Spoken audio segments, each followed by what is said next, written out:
Welcome to Marvel Vision, a podcast about Marvel, the MCU, and right now a bunch of news. I'm Alex. I'm Justin. And if you've got any tips or news stories you want us to cover, feel free to email us at comicbookclublive@gmail.com or hit us up on any social network. But let's jump in. There's a ton of news to talk about. I want to start with not the biggest one, but a fun one anyway. Iman Vellani, who plays Miss Marvel on the Miss Marvel TV show on Disney Plus, is going to be co-writing a comic book titled Miss Marvel, The New Mutant. She's going to be co-writing that along with a Miss Marvel writer, not comic book writer, but TV writer named Sabir Pirzada.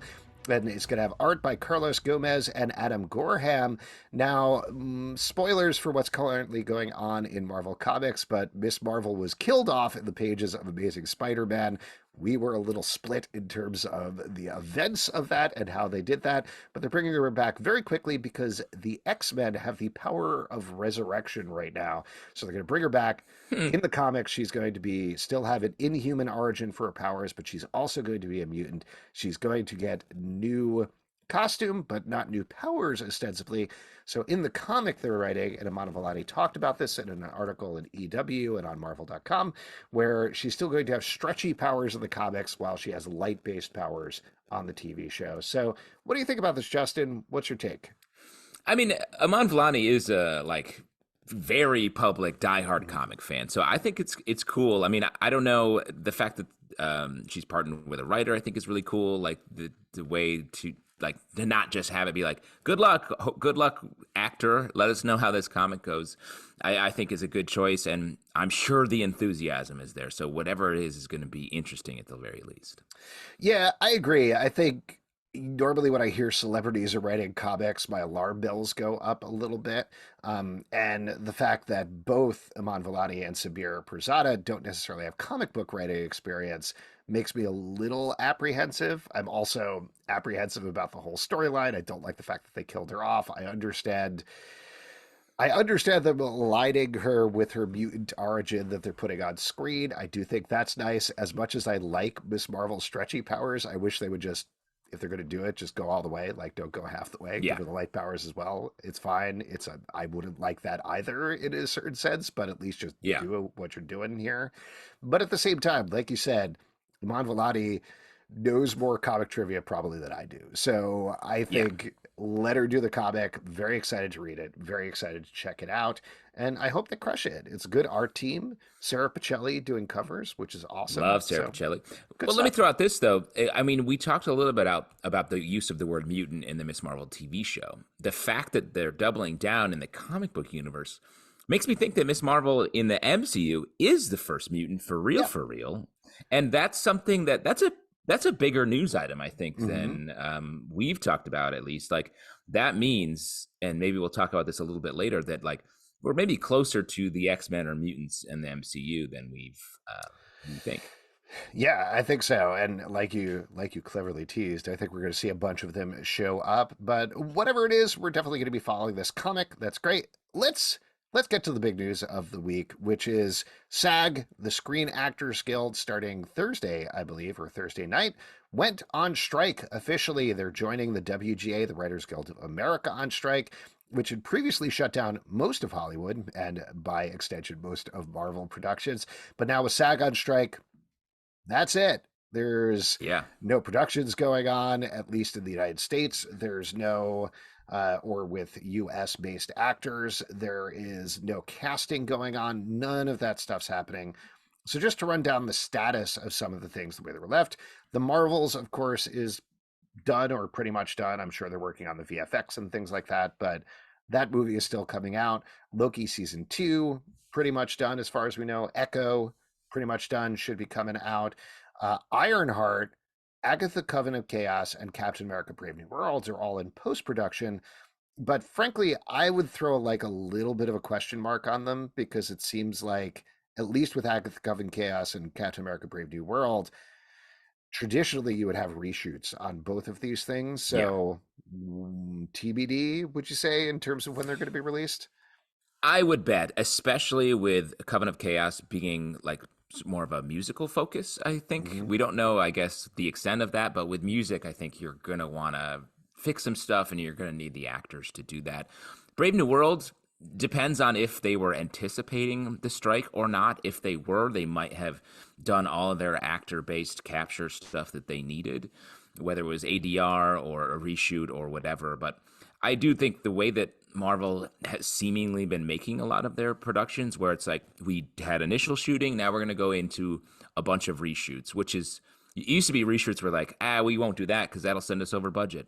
But I think Marvel leans into that a little bit more, especially as they've gone on. So it's tough. We don't know. I would guess that at least Coven of Chaos is going to be delayed. Maybe not for the other two. Three things that are definitely not going to happen anytime soon because the production was halted halfway through. Deadpool 3, which we're going to be talking a lot more about towards the end of the podcast, was shooting over the pond, and that's shut down completely. Production is halted at this point. Daredevil and Wonder Man had already been halted by the Writers Guild strike, so those are definitely not continuing at this point. And the last one I'll mention is Fantastic Four casting, which was ongoing, is just not happening at this point. Wow. Do you think, are they ever going to make a Fantastic Four movie? Is this ever going to happen at this point? Because I don't know. I mean, I wonder what they think. Like, are they excited about it? Are people excited about it? It's hard to tell. The way that, back in back in WandaVision days where it was like, Mephisto, he's coming. Like, and Mr. Fantastic, that's the guy in the rocket ship, blah, blah, blah. All that hype we were talking about. Is that still real? Because I feel like they could sort of back out. And we were talking about this, that some of the casting announcements for the Superman movie feel a little bit like DC's Fantastic Four with the characters they're using, Mr. Fantastic, Hawkgirl, Metamorpho, Guy Gardner. Like, I don't know. Is DC stealing Marvel's Fantastic Four lunch a little bit here? I don't know. What do you think? I think they could have both things, but I do think Fantastic Four is an example, and mind you, they haven't done anything official. So a lot of this is just rumor mongers being like we talked about a couple of podcasts ago, being like, here's your official Fantastic Four cast, and then 2 weeks later they're like, oh, two of them backed out. But yeah. Marvel hasn't said anything about this. Disney hasn't said anything. There hasn't been anything in the trades or anything like that. So this ongoing casting process is a lot more on just online scuttlebutt than anything that's actually happening in the real world. So that's certainly affecting the thought process of, frankly, myself, and I think a lot of other fans, that just isn't real. Like, it's not real stuff. My bigger question, though, is like they've been talking about in terms of slowing down a little bit on Disney stuff in general, but Marvel TV, Marvel movies, try to be more thoughtful about it. I really think they got to take this opportunity of the strike to reassess the whole plan. I know you announced all of these movies, all of these TV shows, all of these other things. There are so many things that have happened in the intervening time. Like, let's say grain of salt, this Fantastic Four casting process, as it has publicly been done online through rumor mongers, is 100% accurate. Think about, do we need to do a Fantastic Four movie? Is that important to us other than in terms of putting out the IP, in terms of the story we're telling? A lot of stuff has happened with Jonathan Majors, like we've talked about on the podcast in the intervening time. Do we need to do Kang Dynasty? Do we need to do the Multiverse saga? Is there a better story that we could be telling here? And maybe it is the best story. Maybe Kang Dynasty, Secret Wars, all that stuff, that is the thing they should be doing. Maybe they should be doing a Fantastic Four movie. But I think really taking a pause and thinking about it, that's the way to think about this time, not as like, okay, this is our time to barrel ahead on previs, get everything banked in a computer while we don't have actors or writers, but instead, what do we need to do? What is the story that we're telling here? And I don't know. Well, I would say the two paths I see from a money perspective, for the higher ups talking about Secret Wars was probably going to get us Miles Morales, right? Live action Miles Morales. Good idea for them. Spider-Verse, huge moneymaker, soaring in popularity, even as these other Marvel properties are not doing so hot. That's a Sony movie. That's a co-production with Marvel. I think if they can get a Miles in the MCU the same way they did with the Tom Holland Spider-Man, that's a win. And I bet that was going to come through Secret Wars. The other thing, though, if they want to chuck all this with all the Jonathan Majors stuff and maybe Fantastic Four not being the path they're on, not being sort of doing so well, they know they've got a big moneymaker introducing the X-Men into the MCU. Mhm. That'll be a huge thing, no matter how they do it. And if they want to cut out 5 years of Secret Wars production and just get to the X-Men, that would make a lot of sense to me too.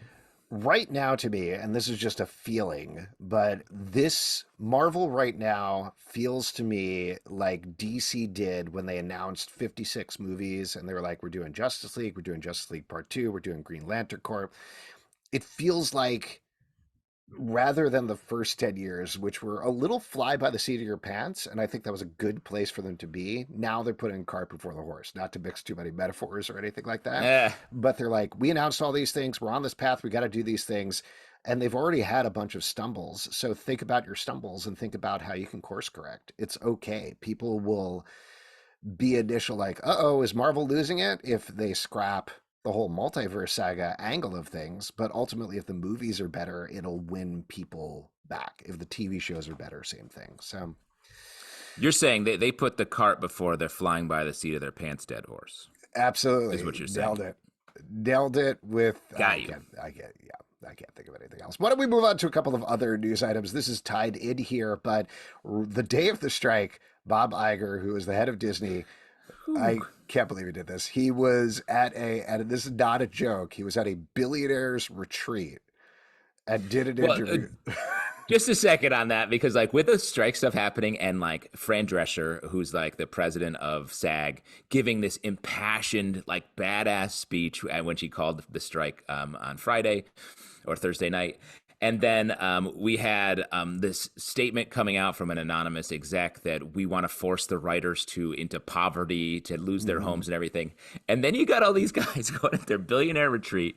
There's photos of them like shooting guns, like Zaslav and like Jason Blum, who's like, Bad. I was bad like, bad look, dude. He Ooh, deleted that. He hit. posted on Instagram. He was like, me and David Zaslav with guns, and he was like, oh, delete. Yeah, smart. A little too late, dog, because Yes.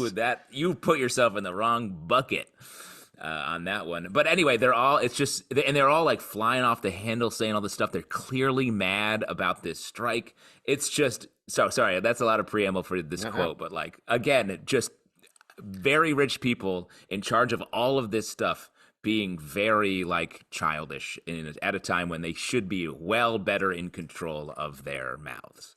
Yeah, saying no comment is an option, and that's not Big what time, especially it's like, hey, there's a lot happening right now. I don't have a statement at this time. Is true. That's it's a true fine. thing. Yeah.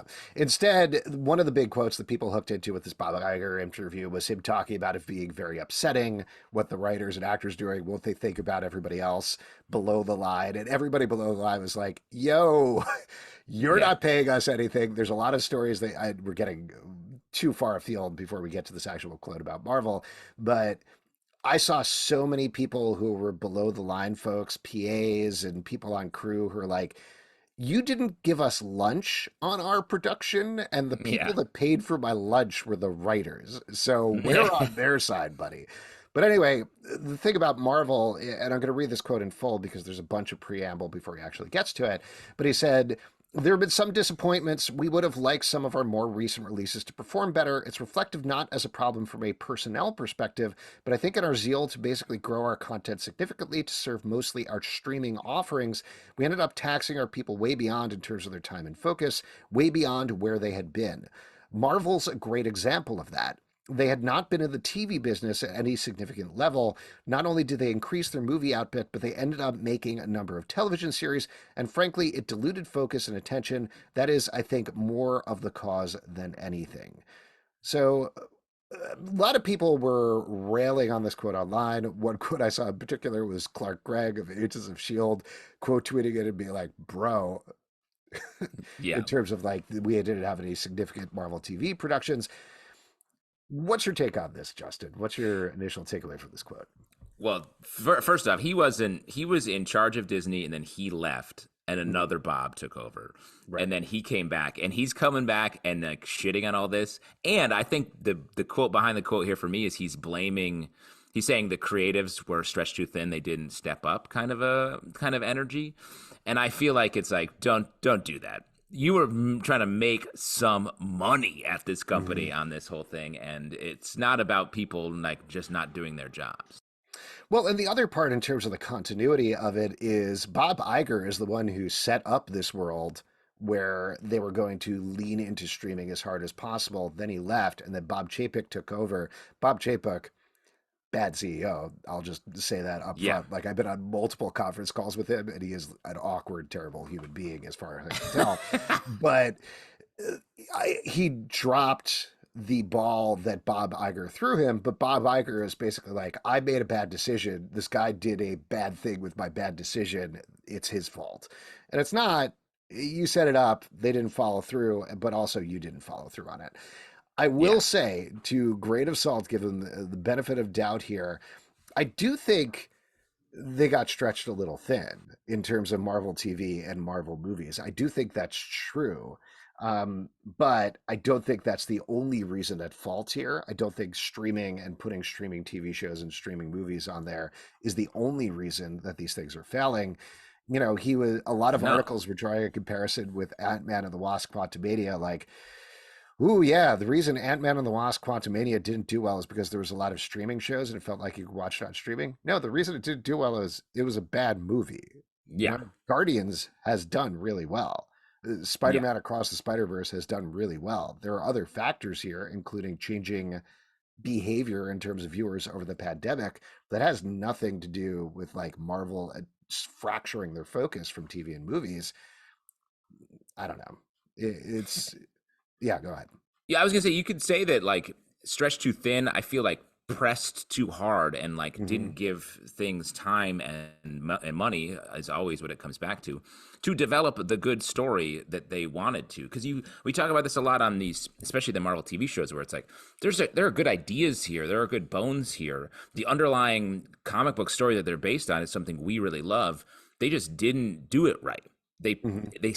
everything feels a little rushed at every part, where it's like, oh, if you thought this through a little bit, maybe you could have made a better connection between this. Or it feels like you're, like we've been talking about Secret Invasion, feels like you're gesturing toward an interesting espionage thriller, but instead it feels a little like childish and underbaked. So like if you had done the top, put in the time, you would have the thing that you intended, but instead you have a worse version of it. It's also not like Marvel was doing this in the void. They didn't come to Disney and be like, by the way, we're going to release 4 movies and a bunch of TV shows. And Disney was like, okay, we have no control over that. There's a lot of discussions that go into these things. The last point that I wanted to bring up, though, is the whole thing about that Clark Gregg is pointing out about Marvel not being in the TV business at any significant level. Obviously, Marvel TV predating Marvel Studios released Agents of S.H.I.E.L.D., the Netflix shows, The Gifted, Legion, a bunch of other shows like that. But just to say something controversial, I don't think Iger is necessarily wrong. Like, I don't think, obviously, on the fans, they built super passionate fan bases, and I don't want to discount that at all. But they didn't make the cultural impact of necessarily a WandaVision, for example. Yeah, I mean, that's true. The Netflix shows, I think, maybe more so did. Hmm. The other shows definitely didn't, but like I'd go to bat for Legion any day. That show Totally. was weird and like cool and felt like a gem in a system that was sort of like, yeah, go ahead, make this. We don't know. We don't have an overarching plan here. And only later, under at the new Disney Plus stuff, did they have a more intentional plan. And to contradict myself, I mean, Agents of S.H.I.E.L.D. was on for what, 7 seasons? And as far as we know, probably watched by more people than the Disney Plus shows, just on a weekly Wow. basis, just on the basis of being an ABC. It was watched by millions of people. And as far as we know, there's most like 1 million people, maybe 2 million people. We're not sure because they're not clear about these stats. So I don't know. Yeah. Anyway, why don't we move on with more frustrations? Hayley Atwell revealed that she was pretty frustrated with her Multiverse of Madness appearance and compared it to her appearance in What If, that she felt was much more significant. I believe this was on Josh Horowitz's Happy, Sad, Confused podcast, which you can watch on YouTube. But her quote was, I'm like, that wasn't my choice. This is Atwell talking about when that Captain Carter got killed after like a minute, spoiler for Multiverse of Madness, when she was like, I could do this all day, and then followed by she's immediately cut in half by a frisbee, and the audience being like, she can't do that all day. Apparently you can, so egg it in your face. That doesn't really serve Feige very well. I will tell you, I immediately flashed back to my screening of Multiverse of Madness, where there were, I think, three separate Captain Carter cosplayers. And I Mm, knew going in that Captain Carter was going to die after about a minute because I'd talked to some folks who had already seen it. And I was like, oh no, I feel so yeah. bad for you. Uh, what do you think about this one? Well, I mean, Captain Carter's a character that the whole What If show was pinned on, and I think was popular in the comics. Like to have her be just like it's just a misjudgment of your fans of the story to be like it was all just meat for the grinder in Multiverse of Madness, like all those characters, and I think I felt a little bit the same way about watching Professor X die, watching Mhm. all of these characters. Mr. Fantastic, the first time we see Mr. Fantastic, we just see him get wrecked. Like, it's not taking care of your characters. And it's an interesting story to have it go that way, to have Wanda kill all of these multiversal people and sort of puts a little bit of a point on what they're trying to do with the multiverse. But it hurts people who like these characters, I think, and it damages their ability to tell stories where you haven't even introduced these characters, Mhm. or in the case of Captain Carter, a character that was loved, and you're not honoring that. Right. And those characters there, as we know very well, they kind of mixed and matched them. They were never in the same place at the same time. So it's much more about, oh, who can we get? Who can we throw in there versus why is Captain Carter there? Why are we using Captain Carter at this moment? And why are we revealing her at this moment? So, I mean, that points to a whole sloppiness on Multiverse of Madness behalf more than anything with Captain Carter specifically. But I don't know. I hope she gets to play it again. She's great Yeah, and it's a great character, and I'd love to see more of it in live action. and I think you could say like what they really wanted there was Captain America, Hmm. and they couldn't get him, so they ended up getting Captain Carter, which then it's like that's a double burn in a lot Yeah. of ways. All right. Why don't we talk about Deadpool 3 as we start to wrap up here, even though there's a lot to talk about in the Deadpool Yeah. 3 land. As we mentioned, production is shut down, so who knows when it's necessarily going to come out. But before it did, they rushed out a bunch of stuff, including the first look at Hugh Jackman in an actual Wolverine costume, the old yellow and blue on set. How are you feeling? Good? Looking good. This was a fun still to see. I mean, it's not a lot. It's just one long lens photograph, but it's cool. Yeah. It's seeing the toys out of the toy box. Yes, that's 100% what it is. And particularly after years of repeated jokes of Wolverine not wanting to wear the costume, getting to look at it and be like, that's stupid from all the X-Men movies, to finally get it. This is almost the opposite of what we were talking about with the Easter eggness of Multiverse of Madness. I was like, yay, Yeah. I'm excited.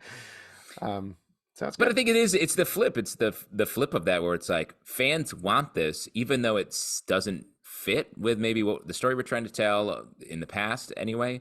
It's fun for us to see this. It's the thing Mhm. we've been looking at our whole lives, and to see it in live action is an easy win. Now, the other thing that I'll throw out there, though, and this is definitely going to get into spoilers, so if you don't want to know, turn away. But beyond the official set pick, there were a bunch of paparazzi pics that were released of Wolverine and Deadpool 3 fighting. I think there's a shot of him holding Deadpool's arm and then throwing it away.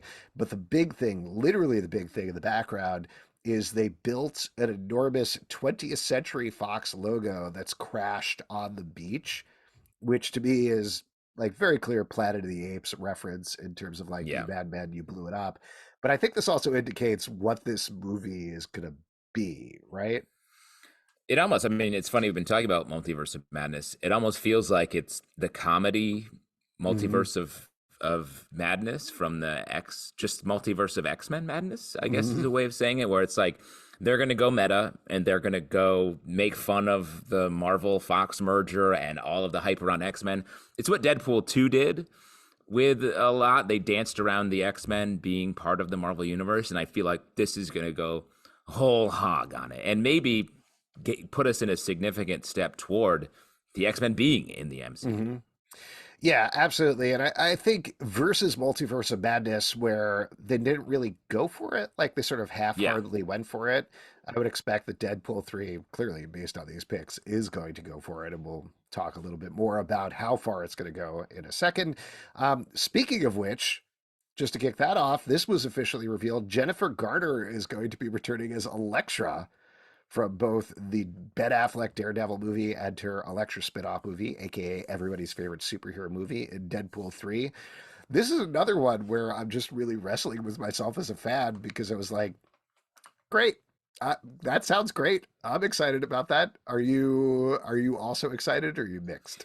Well, it points to a great comedy thrust here. If they're going to like resurrect all the worst comic book Marvel or Fox comic book characters and actor portrayals, that's funny. That's a Mm-hmm. funny thing. It's something that they haven't done that. Everyone tries to forget those things. If Deadpool 3 is going to be like, no, we remember, and like bring them back and be like, this is our Elektra, whoever else. Like, if we're seeing Elektra, aren't we going to see Ben Affleck's Daredevil? Like, Probably, maybe. I don't know. I don't know. I don't even know with Ben Affleck anymore, where he's like, nope, I'm not doing Batman again. And then he's in like two more movies as Batman.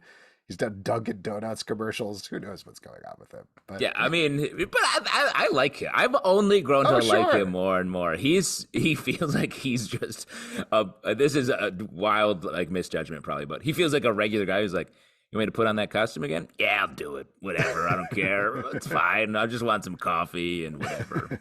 You got Dunkin' on set. I'm there. Yeah, I'm there. The Electra thing, also though, is I think there could be a sense beyond Easter egg of reclaiming these things that were bungled in the past because we were in a period in superhero movies where they just didn't know what they were doing. Like they didn't know what fans wanted, they didn't know what movie audiences wanted, they were just giving them the wrong thing.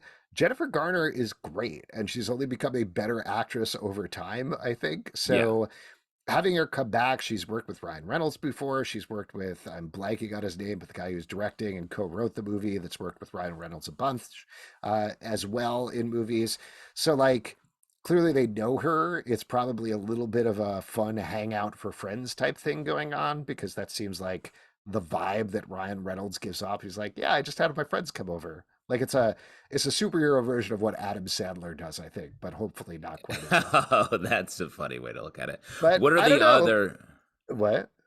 what are the other like junky Marvel movies that you think they could touch on if that's the way they go with this? I mean, just in terms of fat Fox stuff, you've got so many Fantastic Four movies. You've got all of the Yeah. X-Men movies.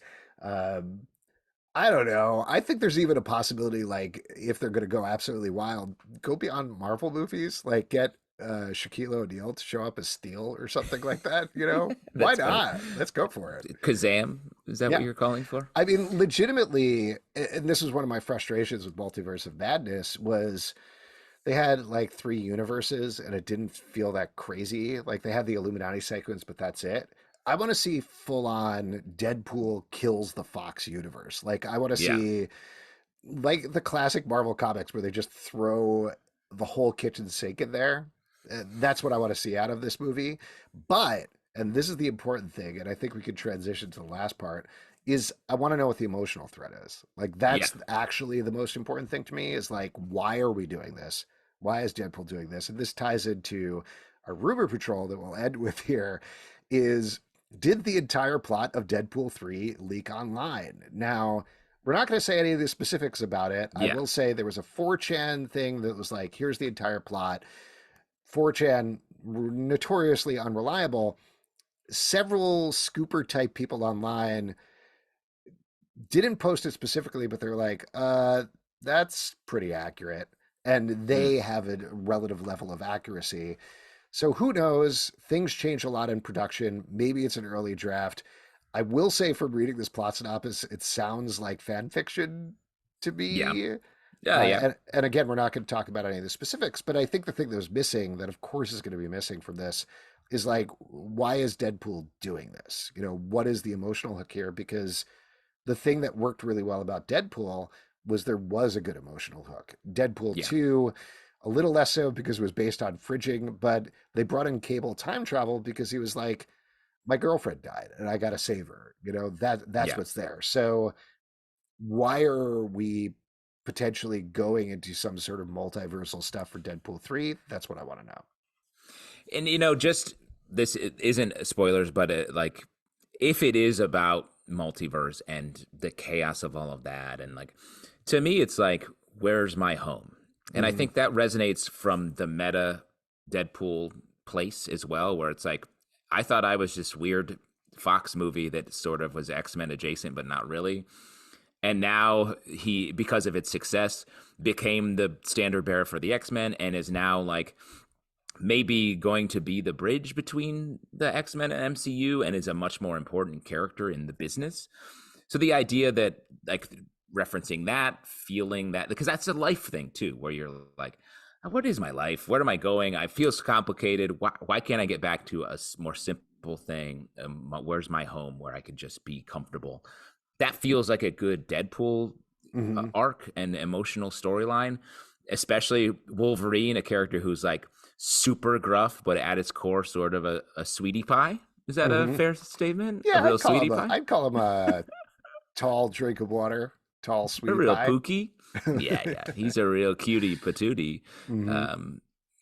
Shouts to the 90s. So, like, I think it's about Deadpool being overly earnest about his feelings and finally piercing Wolverine's tough exterior over the course of it, maybe. And then a buddy comedy on top of that feels like a good Deadpool story. Yeah, there were a couple of plot points in this leak synopsis that made me wince that I'm not totally into. But like you're saying, if they can keep it focused on that and give a reason for why is Wolverine here, what is his emotional arc, why are these other characters that I won't mention here, what are their emotional arc, why do we have them, versus, oh, it's Captain Carter popping in and popping out. You know, as much as I'm going to giggle like a madman when Elektra comes in and they play Evanescence in the background, is it worth it? You know, is there a reason for Jennifer Carter, or is she coming back and getting cut in half, you know, halfway through the movie and that's it? Well, and I think the difference here could be like so much of Multiverse of Madness was how serious it is that this is happening. To be able to, but it's crazy. And it's like, it's a little ridiculous, I guess is a nice way of saying it, doing all of this. To have Deadpool be like excited about seeing sort of quote unquote friends, like, ooh, Elektra, she seems cool. Oh, she's not? Okay, bye, or whatever. Like, that's funny. It mirrors more what we go through as fans, where we're like excited about something and then it's not what we expect. And to have to call out that ridiculous and enjoy the parts that we enjoy, I think is actually a really fun, more truthful to our experience way of doing it. I will also throw out there, and maybe this will be the turning point and I'll be horribly wrong, but I think it's not fair to say Ryan Reynolds doesn't miss, but he knows what he's doing at this point. Yeah. Like, he is sort of at peak powers right now in terms of delivering things that, even if you don't love them, they're still solidly delivered. Like, he's done a bunch of those Netflix movies that are like, sure, that exists, that's fine, but hugely successful on Netflix. But yes, exactly, but hugely successful, and he is consistent, and he comes out smelling great at the end of all of these things. So I think if anybody could pull this off, it's probably him. So that makes me lean on the side of the positive, even if I was wincing a little bit at some of the plot points in the thing. But we'll see. Again, it's on 4chan, it's scoopers, things change. We don't know. We're not mentioning any of the details, so I know we're being vague about it. But just in case they end up being true, I don't want to spoil it for anybody. If you want to search it out, you certainly can, and I'm sure we'll freak out or be disappointed or whatever. And there you go. Once again, if you got any stories or scoops or anything you want to pass our way, comic book club live at gmail.com, or any of the social stuff that we're about to mention. You can support this podcast and all the podcasts we do at patreon.com/comic book club. Also, we do a live show every Tuesday night to Facebook and YouTube. Come hang out. We would love to chat with you about Marvel stuff, Apple, Spotify, Stitcher, or the app of your choice. To subscribe, listen, and follow the show at Marvel Vision Pod on Twitter, Instagram, and Facebook. comicbookclublive.com for this podcast and many more. Until next time, stay marvelous. My favorite note from this episode, Clark Gregg was not pleased.